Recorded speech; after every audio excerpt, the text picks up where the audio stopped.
بيبدأ الفيلم في مدينة بالليل وبيكون في كمين وعربية مشتبه فيها وبيوقفها الضابط وبيسأل عن الرخص والأوراق وبتكون سايقاها ست شكلها غريب جدا وبتقوله إنها نسيت كل الأوراق في البيت، فالظابط بيشك فيها وبيأمر بتفتيش العربية وبيتفاجئ لما بيلاقيها مليانة كلها كلاب كتير جدا. وبنشوف المحققة إيف وبتكون نايمة لكن تليفونها بيرن وبتصحى ترد عليه وبيكون استدعاء عاجل لمركز الشرطة، فبتقوم تاخد ابنها وتروح لجدته علشان تاخد بالها منه أثناء فترة شغلها. وبتروح على الشغل وبتقول إيف للست اللي محتجزينها إنها دكتورة نفسية قبل ما تكون محققة وإنهم استدعوها لأنهم مش عارفين يحطوها في عنبر الستات ولا الرجالة. بعدها بنشوف الست الغريبة دي بتقلع الباروكة وبنعرف إنها راجل متنكر على هيئة ست، وبيبدأ هو اللي يستجوب إيف. والغريبة إنها بترد وبتقوله معلومات عن نفسها وإن عندها طفل وإنها مطلقة، وبتسأل إيف الراجل عن نفسه وإذا كان عنده أطفال ولا لأ، فبيقول لها إن اسمه دوجمان وإن عنده أطفال كتير جدا. فبتفهم إيف إن قصده على الكلاب الكتير اللي عنده في العربية،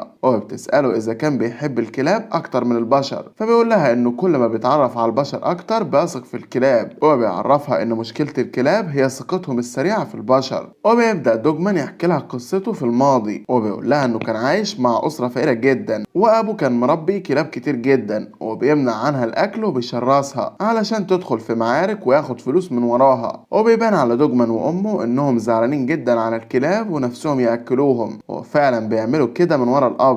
لكن بيكون عنده أخ اسمه ريتشي بيراقبهم وبيروح يقول لأبوه إيه اللي بيضربهم وبيعذبهم عشان ما يأكلوش الكلاب تاني، لكن دوجمان بيصر يأكلهم وريتشي بيفتن عليه تاني لغاية ما أبوه بياخده ويحبسه في قفص الكلاب. وأمه بتقرر تسيب البيت وتمشي لأنها حست إنها بتتعرض لإهانة شديدة وملهاش أي كلمة في البيت. لكن قبل ما تمشي بتروح لدوجمان ابنها وبتسيب عنده أكل كتير جدا ليه هو والكلاب، وبتقوله إنها هتسيب البيت وبتودعه. وبيفضل دوجمان محبوس في قفص الكلاب وعلاقته بيهم كل يوم بتتطور للأحسن، حتى في الشتاء بيتجمعوا حواليه عشان يدفوه. وبيجي أخوه يعلق على القفص جملة مكتوب عليها رجل الكلاب وبيعجبه الاسم جدا وبياخده كلقب ليه. بعدها بنشوفه هو كبير وقاعد على كرسي متحرك ومتنكر في لبس ست، وبيجيله ولد اسمه خوان بيديله كلب صغير كان مرمي في الشارع، فبيشكره دوجمان جدا وبيسأله إذا كان عنده أي طلبات أو أي خدمات يقدر يقدمها له. فبيحكي له خوان مشكلة أمه ودييجو رجل العصابات واللي بيبتزها وبيهددها بصورها مقابل إنها تدفع له مبلغ كبير جدا، وبيقول له يا ريت يقدر يحل المشكلة. فبيقول له يا عم غالي والطلب رخيص، وبيطلب منه يروح ويقول لمامته إن المشكلة اتحلت. وبيتنكر دوجمان في لبس ست وبيودي كلب صغير لدييجو وبيكون ماسك تليفون في بقه، وأول ما بيوصل لدييجو الموبايل بيرن، فبيرد دوجمان عليه وبيقول لكلب شرس جدا إنه يهجم على دييجو، فبيهجم عليه الكلب وبيعضه في منطقة حساسة جدا. وبيسمع دوجمان صوت دييجو وهو بيتألم وبيقول له إن الكلب ده يقدر يعمل معاك الصح بإشارة مني، وبيأمره يمسح صور الست وأم إخوان ويبطل يهددها. فبيوافق دييجو على الفور وبيقفل المكالمة وبيدي التليفون للكلب الصغير، وبيرجع الكلبين لدوجمان وبيروح على بيته ويبدأ يشيل مسيحية تجميل من على وشه والباروكة. وبنفهم إن مهمته الأساسية إنه يساعد الناس ويساهم في عمل الخير. بعدها بتيجي مكالمة لإيف عبارة عن تهديد من طليقها المدمن إنها لو ما سمحتلوش يشوف ابنه هيخطفه، والحكومة كانت صرحت قبل كده إنه خطر على ابنه، وإيف أصلا مش بتكون موافقة. وبتوصل إيف للمكان اللي بيعيش فيه دوجمان وبتتصدم لما بتشوف جثث كتير جدا وكمان بتلاحظ طلقات رصاص على الحيطة، وبتروح على القسم على طول تسأل دوجمان عن خروجه من قفص الكلاب وإزاي قدر يعمل حاجة زي كده وإزاي كمان قدر يعيش لوحده رغم الإعاقة. فبيحكي لها دوجمان حقيقة اللي حصل وإنه في القفص كان بيربي كلاب صغيرة لسه مولودة وأخوه شافه وهو بيعمل كده وبيروح يقول لأبوه، فأبوه بيمسك بندقية وبيطلع على القفص عشان يخوف دوجمان واللي بيبدأ يصرخ ويهاج الكلاب على أبوه. فبيتوتر أبوه جدا وفي النهاية بيضربه طلقة بتيجي في صباعه، وأخوه بيتوتر جدا وبياخد أبوه وياخده جوه البيت، ودوجمان بيمسك كيس وبيحط صباعه فيه وبيديه الكلب، ولحسن حظه بتكون فيه ورقة مجلة قديمة مرمية في القفص وعليها صورة عربية الشرطة. فدوجمان بيوريها للكلب واللي بيفهم إن قصده إنه يروح لعربية شرطة شبه دي ويديهم صباعه، وبينفذ طلبه فعلا وبياخد الكيس ويجري على أقرب عربية تشبه العربية اللي شافها في المجلة، وبيلاقي الشرطة فعلا وبيفهموا ان الكلب بيأشر لهم على جريمة حصلت وانهم لازم يمشوا وراه، وبيروحوا فعلا ورا الكلب وبيشوفوا دوجمان في القفص وبيفهموا منه اللي بيحصل فيه واللي بيعمله ابوه واخوه. بيتم القبض عليهم وبيطلبوا الاسعاف وبيتم نقل دوجمان على المستشفى وبيركب دعامات لان الدكاترة مش عارفين يخرجوا الرصاصة، وهيواجه صعوبة اكتر لو اتحرك لان الرصاصة ممكن تتوغل اكتر. وابوه بياخد حكم بالسجن لمدة 20 سنة لكنه بينتحر بعد اسبوعين في السجن، وبياخد اخوه ريتشي حبس 12 سنة وبيطلع من السجن بعد 8 سنين لحسن السير والسلوك. وقتها بيلاقي مجموعة من الكلاب بيجروا وراه وبيتهجموا عليه وبيفضلوا ينهشوا فيه لغاية ما بيموت.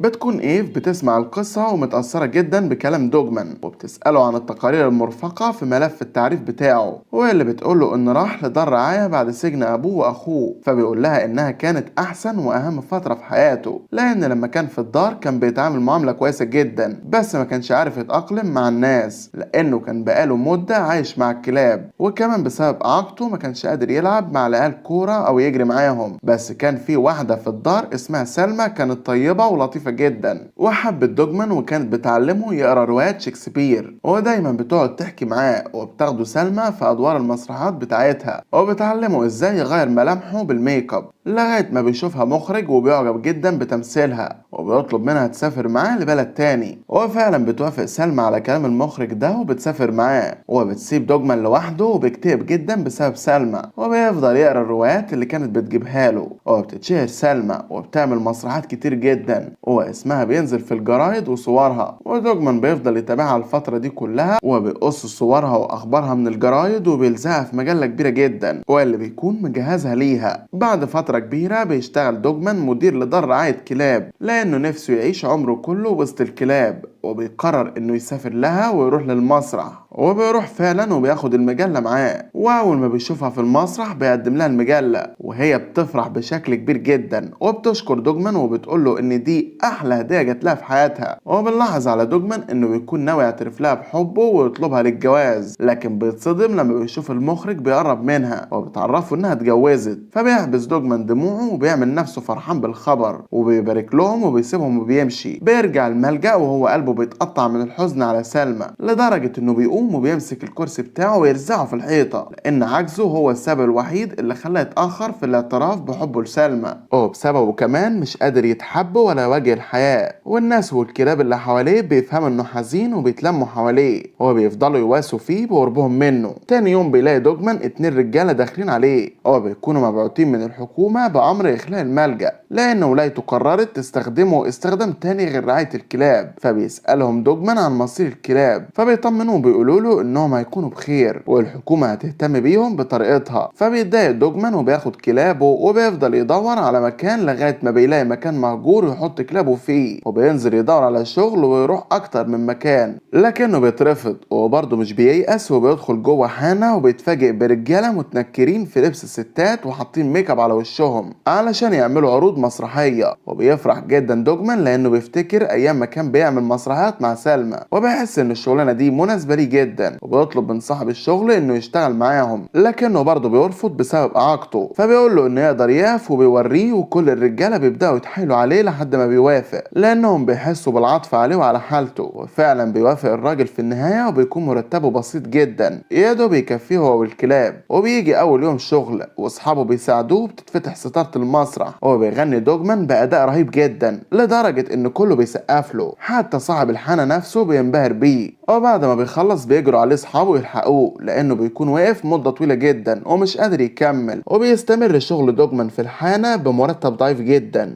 وفي مرة بيرجع من شغله تعبان جدا وبينام شوية وبيصحى يحضر اكل للكلاب وهو بيحضر بيقرا المكونات بصوت عالي وبيتفاجئ ان الكلاب بتروح تجيب له كل مكون قال اسمه. فبيلعب الشيطان في دماغ دوجمان وبتجيله فكره للسرقه باستخدام الكلاب اللي معاه لانه مستغرب جدا من ذكائهم وفهمهم ليه. فبيقرر انه يستخدمهم لسرقه المجوهرات من بيوت الاغنياء وهي اللي بيشتري منه كلاب احيانا. بيوصف البيوت للكلاب لانهم دخلوها قبل كده وبيجي اول يوم لتنفيذ خطه السرقه. وبيوصف دوجمان البيت للكلب وبيقدر الكلب الكلب يفهمه، وبيطلع على سطح البيت وبتكون الكلاب مستنيه بره عشان يفتح لهم الباب. وفعلا بيقدر الكلب يتسلل من سطح البيت ويدخل لجوه، وبيروح عند الباب وبيفتحوا الباقي اصحابه واللي بيكونوا جاهزين لانهم يجمعوا كل اشكال المجوهرات. وفعلا بتبدا العمليه وبياخدوا كل حاجه يلاقوها في البيت وبيرجعوا لدوجمان، وبيفضل دوجمان على الحال ده مده طويله لغايه ما بيغتني، لكنه ما بيشبعش من السرقه. وفي مره بيبعت كلب عشان يسرق عقد الماس غالي جدا عند واحده من اغنياء البلد في الولايه. وتاني يوم بيروح موظف شركه التامين كريس لبيت الست اللي اتسرق منها العقد، وبيقول لها انه مستغرب جدا من حادثه السرقه اللي حصلت لانه متاكد انه مأمن البيت كويس جدا، والبيت بالكامل فيه كاميرات مراقبه وجرس انذار، ومش بيكون فاهم ازاي ده حصل. وبيطلب منها شريط كاميرات المراقبه اللي بتصور باب الفيلا، وبتوريهم للست فعلا وبتقول له ان مفيش حد دخل ولا خرج. لكن كريس بيعيد الفيديو اكتر من مره، وبيلاحظ الكلب وهو داخل علشان يتصاحب على كلاب الحراسه، وبيدخل البيت بمنتهى السهوله. فبيفهم ان الكلاب هي اللي نفذت عمليه السرقه، وبيطلب من الست انه ياخد شريط الفيديو معاه، وبيطلب من زميله في الشركة انه يراجع كل تسجيلات السرقة اللي فاتت. وبيفضل كريس الليل كله يتفرج على الفيديوهات دي لغاية ما بيلاحظ ان الكلاب بترجع لعربية راكنة قدام بيت مهجور، ومن ارقام العربية واللي بتكون واضحة في الفيديو بيقدر كريس يوصل لمكان دوجمان. وبيروح كريس لدوجمان فعلا وبيدخل المكان المهجور، لكنه بيكون خايف جدا لما بيلاقي كلب اسود كبير قدامه، وبيشوفه دوجمان في كاميرات المراقبة وبيأمر كلابه انها تسيبه. فبيطلع كريس وبيعرفه بنفسه وبيقول له انه تتبع احداث السرقه اللي حصلت، ومندهش من ذكائه في استخدام الكلاب. هو مستغرب ازاي دوجمان قدر يعمل كل ده، وبيقول له انه مش هيبلغ عنه لكنه عاوز ينصص معاه في المجوهرات والفلوس. فدوجمان بيفهمه انه مش مهتم بالمجوهرات وانه بيسرق علشان يساعد الفقراء وبس. فبيضحك كريس على كلامه وبيهدده بالمسدس انه لو ما قالوش على مكان المجوهرات هيقتله. فبيقول له دوجمان بكل سهوله على مكان الخزنه ورقمها، وبيروح كريس للخزنه وبيكتب الباسورد وبيطلع المجوهرات، وبيكون مش مصدق نفسه من الفرحة. لكن دوجمان بيقول له انه مش مهتم بالمجوهرات لانه قادر يسرق تاني بكل سهولة، وانه عاوزه يقعد معاه شوية ويتعشوا مع بعض. ولان كريس كان معجب جدا بتفكيره بيصدقه وبيقعد معاه فعلا. ودوجمان بيحضر الاكل، بيعمل حركة بالمعلقة للكلاب بتوعه معناها انهم يبدأوا بالهجوم على كريس. وفعلا الكلاب بتسمع كلام دوجمان وبتهجم على كريس، وبتفضل تنهش في لحمه لغاية ما بيموت. وبنرجع للحاضر تاني، وإيف بتقول لدوجمان انه كده ارتكب جرائم كتير جدا من غير ما ياخد باله، وانه لازم يتعاقب على الجرائم دي، وان الحكم ممكن يوصل للاعدام لانه قتل عن عمد. فبيقول لها عادي يعني، وانه مش مهتم وعايش علشان كلابه، ومعتبر نفسه اساسا ميت كده كده. وبتسأله إيف عن اليوم اللي اتقبض عليه فيه وازاي ده حصل. وبنرجع لورا بالزمن وقت ما كان دوجمان بيحط ميك اب وبيجهز نفسه للشغل في الملهى، وبيكون دييجو وعصابته ماسكين خوان وبيضربوه وبيعذبوه علشان يعرفهم مكان دوجمان. وبيتعب خوان جدا من كتر الضرب وبيعترف على مكان دوجمان، وبياخد دييجو خوان مع العصابه وبيطلع على بيت دوجمان. واول ما بيدخل دوجمان بيشوفه في الكاميرات وهو بيضرب نار على خوان وبيقتله. فبيأمر دوجمان كلابه انهم يهجموا على دييجو وعصابته، وبتجري الكلاب على مكان سري كتمويه علشان يحسسوا دييجو ورجالته انهم مش موجودين. وساعتها دوجمان بيقف على رجله وبيروح لخزنه الاسلحه بتاعته. وقتها واحد من رجاله دييجو بيكون ماشي في الضلمه وبيدور على دوجمان، لكن الكلب بيشوفه وبياخده من رقبته على جهنم على طول وبيخلص عليه. في نفس الوقت ده بيكون في كلب مستخبي في مكان تاني مليان ميه، واول ما بيلاحظ حد ماشي بيروح يشد كابل كهرباء ويسيبه على الارض في الميه، فبيتكهرب الراجل فعلا وبيموت على الفور. بعدها واحد من الرجاله بيوجه مسدسه ناحيه كلبه وبيكون هيموته،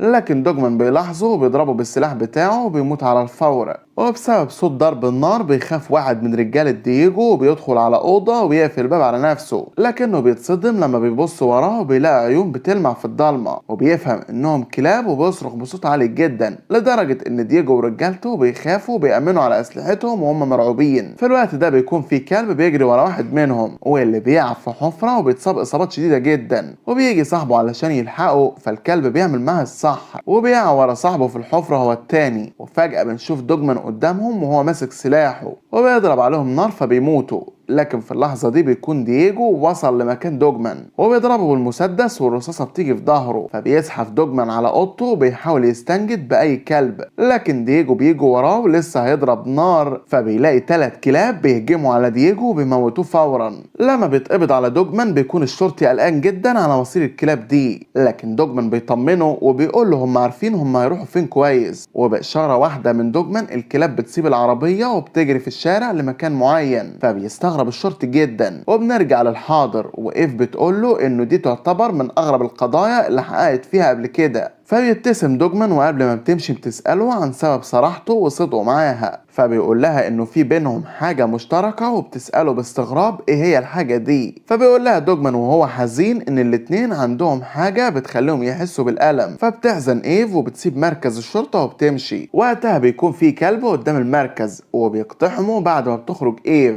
وبيموت الحارس، والكلاب التانية بتخطف مفاتيح الزنزانة وبيقدر كلب منهم انه يعدي بين القضبان وبيسلم مفاتيح الزنزانة لدوجمان، وبيقف دوجمان وبيغير لبسه وبيخرج بره السجن وبيمشي باتجاه الكنيسة، وبيكون حواليه عدد كبير جدا من الكلاب، وللأسف مش بيقدر يصمد أكتر من كده بسبب الرصاصة اللي في ظهره، وبيقع على الأرض وفي لحظتها بتتلم عليه كل كلاب الولاية تقريبا، وبيكون مشهد غريب جدا. وبتبص إيف من البلكونة فبتلاقي كلب شرس واقف لها، وبتفهم إنه مبعوت لها عشان يكمل مسيرة دوجمان علشان يقدم لها الحماية هي وابنها في حالة ما يكون طليقها تعرض لهم بأي شكل من أشكال الأذى. لايك للفيديو لو عجبك يا صديقي، وما تنساش تشاركنا برأيك في التعليقات، واقترح لنا أفلام تحب نلخصها، وما تنساش تشترك معنا في القناة علشان تشوف كل ملخصاتنا اللي جاية.